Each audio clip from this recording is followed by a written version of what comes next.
Welcome to our deep dive into AI. When I hear AI, I immediately think self-driving cars or maybe like a robot assistant. Right. But today we're going way beyond that. Yeah. We're going to be tackling how AI could actually reshape what it means to be human. That's a big one. It is a big one. And to help us navigate this pretty complex topic, we're using Genesis, artificial intelligence, hope, and the human spirit as our guide. Yeah, it's a fascinating exploration of that very question. And what makes this book so compelling is the unique blend of perspectives that we get from these authors. Right. You've got Henry Kissinger, the seasoned diplomat, Of course. Craig Mundie, the tech visionary from Microsoft, Yeah. and then Eric Schmidt, former CEO of Google. Talk about a power trio. Ah, They really are not holding back. This book dives right into this idea that AI is as pivotal as discovering fire or inventing the printing press. definitely a turning point. But of course, there's that big question looming. Is this going to be a force for good, a major threat, or something we haven't even wrapped our heads around yet? Well, that's what we're here to figure out. Exactly. And one of the things that struck me right away is how the book tackles this dual nature of AI head on. Okay. The authors acknowledge its incredible potential to solve some of humanity's biggest challenges, right? Like what? Give me an example. Well, for example, they talk about AI potentially revolutionizing healthcare. Interesting. Like, imagine an AI that is analyzing medical images and is able to detect cancers at their earliest stages, Oh, wow. leading to, more effective treatments. That would be incredible. Yeah. But I have a feeling there's a but coming. You always know. This is Kissinger, after all. We know he doesn't shy away from these really complex issues. You're right. The book doesn't just focus on the sunny side of AI. It also asks some really tough ethical questions. Okay, like what? So think about this. If AI is making decisions about healthcare, who's ultimately responsible? Right? What happens if there's a misdiagnosis? That's scary. Yeah, and then how do we prevent biases from creeping into these systems? Right. Ensuring that everyone has equal access to, quality care. That's a great point. We're already seeing those kinds of biases in algorithms today. It's Yeah. honestly kind of scary to think how those issues could be magnified as AI becomes, more powerful. Exactly. And that leads to one of the core tensions that the authors explore in the book. Yeah. It's this balance between human autonomy and AI's increasing power, right? So, are we giving up control? Yeah, in a way. There's this passage in the book that really stuck with me, and it talks about how this over-reliance on AI could lead us to just blindly accepting answers from these machines Oh, wow. without truly understanding, the reasoning behind them. Interesting. So instead of AI, empowering us, it could actually make us, less critical thinkers. It's a real possibility that authors are urging us to consider. That's wild. Yeah, they actually draw a parallel to, pre-modern societies, Okay. where people relied on oracles or divine pronouncements for guidance. I see. And they kind of suggest that AI could become this sort of digital oracle if we don't approach it carefully. That's a chilling thought. Yeah. It's almost like we could be giving up, our agency, our ability to question and reason for ourselves. That's right. And this is where it becomes crucial to distinguish between AI as a tool and AI as this, authority, right? I see. Okay. The authors are really big proponents of using AI to enhance our capabilities, but they warn against letting it become, the ultimate decision maker. So it's about keeping AI on a leash, so to speak, making sure we're the ones in control. Exactly. It's about setting clear boundaries and establishing ethical frameworks for AI development. Mhm. And the authors suggest that these frameworks should prioritize, human dignity, Okay. ensuring that AI systems respect, our fundamental rights and values. That makes sense. So it's not about rejecting AI altogether, but about shaping it in a way that, serves humanity, not the other way around. Absolutely. And the authors even go so far as to compare the need for international collaboration on AI to the treaties governing nuclear weapons. Wow. Okay. They argue that the potential impact of AI is so vast Right. that it requires a global approach, not just, national level regulations. That's a powerful analogy. It really highlights that sense of urgency that runs throughout this book.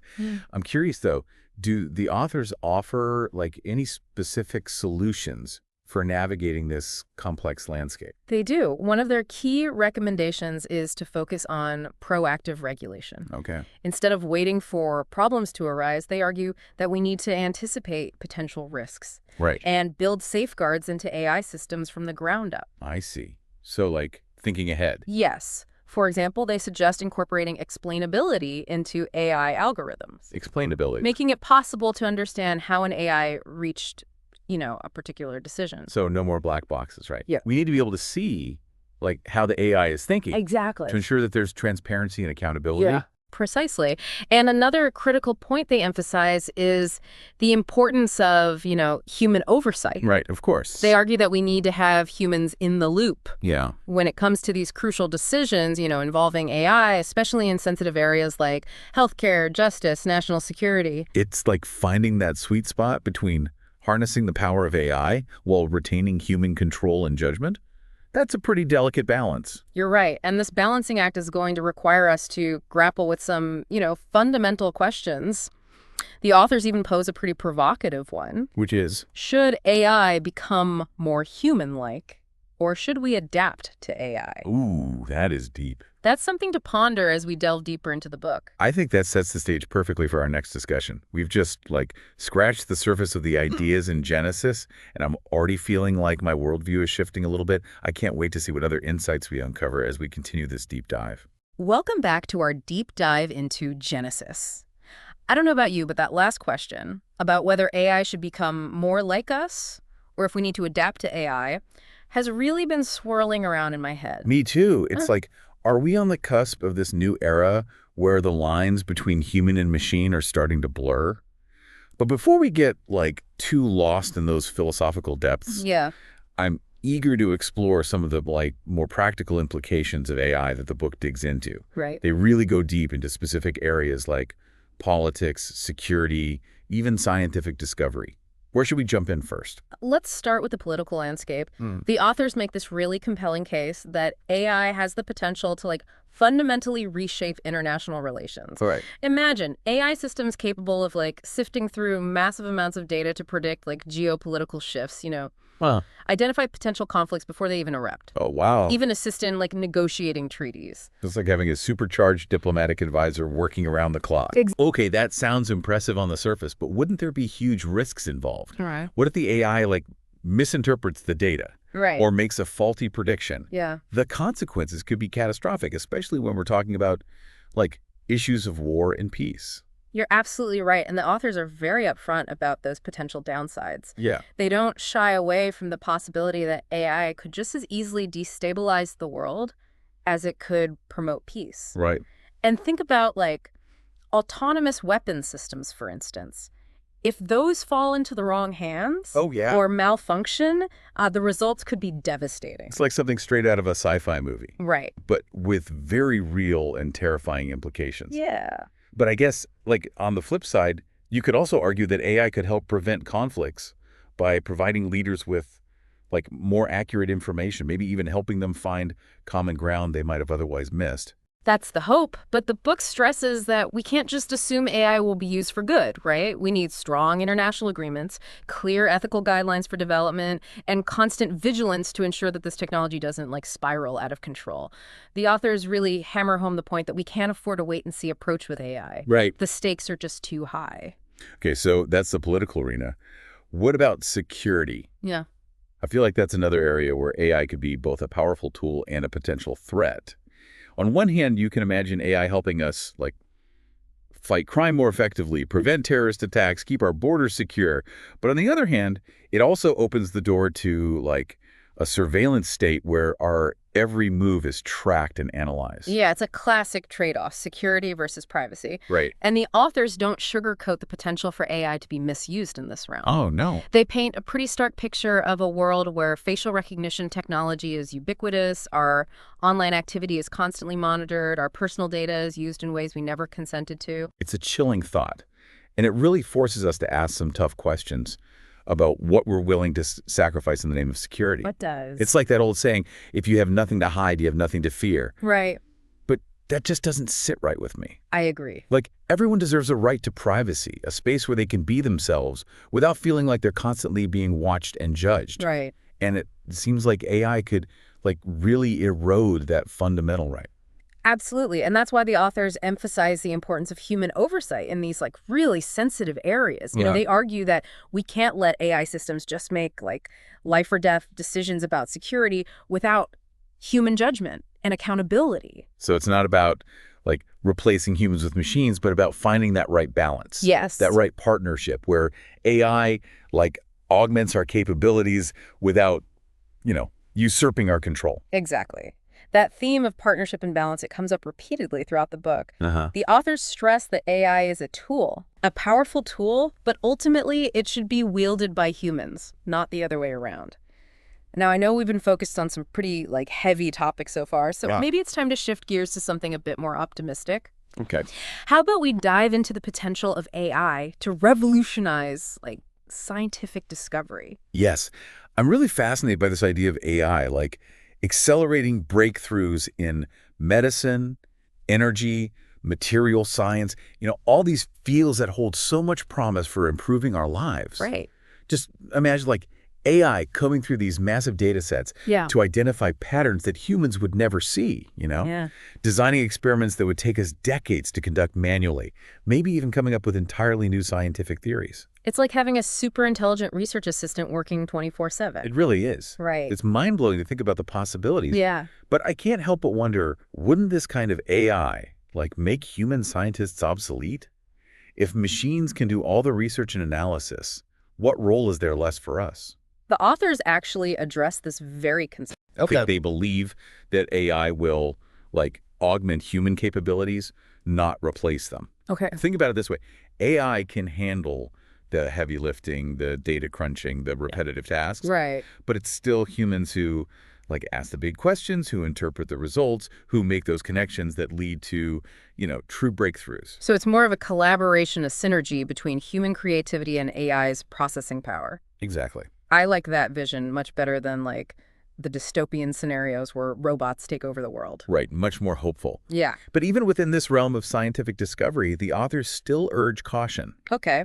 They remind us that AI is only as good as the data it's trained on. Of course. If the data is biased, incomplete, inaccurate, the results will be too. Right. We still need that human element of critical thinking to ensure that the AI is on the right track. It's like that old saying, garbage in, garbage out. So we need to be really careful about the data that we feed these AI systems. But assuming we get that part right, the possibilities for scientific advancement are pretty mind-boggling. They really are. I mean, imagine AI helping us cure cancer, develop clean energy sources that could power the entire planet, maybe even reverse the effects of climate change. Those are the kinds of dreams that fuel the author's optimism. Yeah. But they also caution that the road to these breakthroughs won't be easy. Right. AI is going to challenge our assumptions, our ways of thinking, even our definition of what it means to be human. Wow. And that kind of brings us back to some of those deeper philosophical questions that we touched on earlier. Right. In the next part of our deep dive, we'll explore how AI might impact our understanding of truth, morality, even the very essence of consciousness. Buckle up. It's going to be a wild ride. Welcome back to the final part of our deep dive into Genesis. We've covered a lot of ground so far. Yeah, we have. From AI's potential to reshape global politics and security to its ability to accelerate those scientific breakthroughs. It's a lot to take in. It is. Yeah. But now we're getting to what I think is the most mind-bending aspect of this whole discussion. Right. How AI might impact our very understanding of truth, morality, and even consciousness itself. Yeah, this is where the book really pushes us to the edge of our comfort zones. Right. The authors, move beyond just the practical implications of AI and delve into these profound philosophical questions that have puzzled humanity for centuries. And they don't hold back. One of the things that really struck me is how they frame AI not just as a tool, Right. but as a mirror. Oh, and Deflecting back our own values, biases, and assumptions. it's holding up this giant magnifying glass to humanity. Exactly. Yeah. Forcing us to confront who we are and what we believe. And one of the areas where this reflection becomes particularly unsettling, I think, is in our relationship with truth. Imagine a world where AI systems are capable of, generating news articles, writing books, even creating these entire virtual realities that are, indistinguishable from the real world. Right, right. How do we know what to believe? Who do we trust? It's like the ultimate fake news dilemma, Right. but amplified to a whole new level. Exactly. If AI can create content that's so realistic, so persuasive, how can we possibly discern what's genuine and what's just totally fabricated? That's the challenge we're facing, and the authors don't sugarcoat it. No. They argue that we need to develop new skills, new ways of thinking critically to navigate this increasingly complex information landscape. Right. We can't just passively consume what's being fed to us. Of course not. We need to question, verify, actively seek out, multiple perspectives to get a clearer picture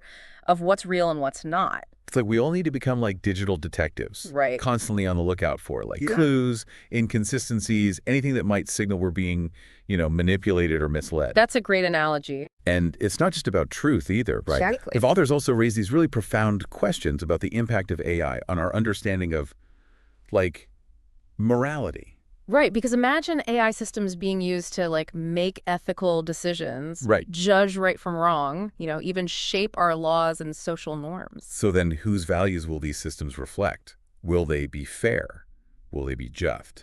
Those are some really heavy questions, and if we're going to entrust AI with that kind of responsibility, we need to be absolutely certain that it's aligned with our deepest human values, Right. with our sense of empathy, compassion, and justice.